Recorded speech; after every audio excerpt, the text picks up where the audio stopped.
आगे बढ़ते हैं। बड़ी खबर नीट पेपर धांधली से जुड़ी हुई है। सीबीआई का एक्शन लगातार इस मामले पर चल रहा है। रांची से एक मेडिकल स्टूडेंट को हिरासत में भी लिया गया है। एमबीबीएस की छात्रा है जिस पर सॉल्वर गैंग से जुड़े होने का शक है। इसी शक के आधार पर इस छात्रा को हिरासत में लिया गया। छात्रा का मोबाइल, लैपटॉप भी जब्त कर लिया है और साथ ही साथ सीबीआई अब पता लगाने की कोशिश कर रही है कि इस छात्रा का इन्वॉल्वमेंट सॉल्वर गैंग के साथ किस तरीके से है, इसकी क्या भूमिका रही। इससे पहले पटना एम्स के 4 डॉक्टर कल पकड़े गए, उनसे भी उनके मोबाइल और लैपटॉप जब्त कर लिए गए, उनका कमरा सील कर दिया गया। वहां से कुछ ऐसे इनपुट मिले होंगे जिसके आधार पर आज रांची रिम्स से ये मेडिकल जो स्टूडेंट है, जो छात्रा है, उसे हिरासत में लिया गया है। अलग अलग तरीके से धांधली हुई है। नीट पेपर को लेकर जो धांधली की खबरें हैं वो बिहार और झारखंड में सबसे ज्यादा हैं। ऐसा लग रहा है एपी सेंटर बन गया है Bihar Jharkhand. NEET paper leak मामले को लेकर संजीव मुखिया की तलाश में सीबीआई जगह जगह छापेमारी कर रही है और इन सबके साथ ही अब एक और गिरफ्तारी हुई है और इस बार छात्रा की गिरफ्तारी हुई है। एमबीबीएस स्टूडेंट है, सॉल्वर गैंग से जुड़े होने का शक है। अब सॉल्वर गैंग से जुड़कर क्या पेपर लीक कराने में मदद दी गई या फिर पेपर को एक जगह से दूसरे जगह पहुंचाने में मदद दी गई या फिर क्या अलग तरीके से इन्वॉल्वमेंट सामने आ रहा है, इन सब बातों को लेकर सीबीआई अब पूछताछ कर रही है। मोबाइल, लैपटॉप, यहां से कई सुराग मिलने की उम्मीद है।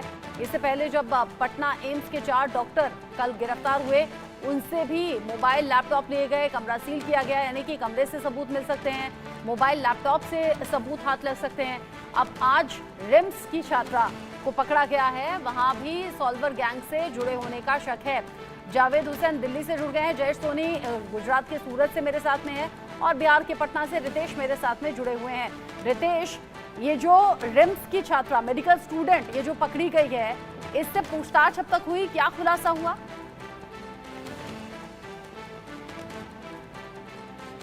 पटना में जिस तरह से 4 एम्स के छात्रों को रिमांड पर लिया गया, तो पूछताछ के लिए इससे पहले बुलाया गया, लेकिन ये नहीं पहुंची। देर रात फिर सीबीआई की टीम ने इसे हिरासत में लिया और अरेस्ट कर लिया।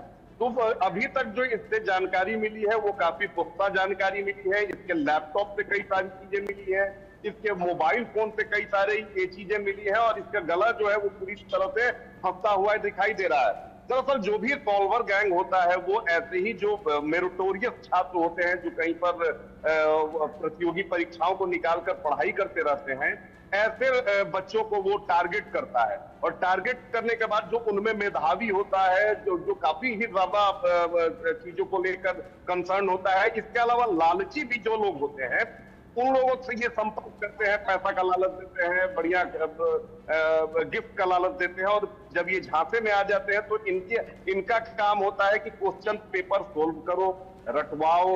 इसके अलावा डमी कैंडिडेट के रूप में भी इनकी भूमिका होती है। तो सीबीआई अब इस लड़की से पूछताछ कर रही है और जानने की कोशिश है कि क्या इसका क्वेश्चन पेपर को सोल्व करने की थी, क्या ये डमी कैंडिडेट के रूप में जाती थी, चल रहा है झारखंड तक भी इसका दायरा था या देश के अलग अलग हिस्सों में जाती थी, क्या सिर्फ 2024 की नीट परीक्षा में ही इसकी इन्वॉल्वमेंट है या उसके पहले की परीक्षाओं में भी ये बतौर सॉल्वर ये शामिल हुई है। तो तमाम बातों को लेकर सीबीआई की जो टीम है इससे पूछताछ कर रही है और देखिए कि कड़ियां जो है वो अब धीरे धीरे जुड़ती जा रही है और जाहिर सी बात है कि परत दर परत जिस तरह से चीजें जो है आपस में जुड़ रही है, आने वाले समय में सीबीआई के लिए ये कोर्ट में चीजों को रखना काफी ही आसान होगा और मुस्तैदी से वो चीजों को और मजबूती से रख पाएगी और इसमें इन लोगों की गिरफ्तारी भी अब इनके जरिए देखिए कि जो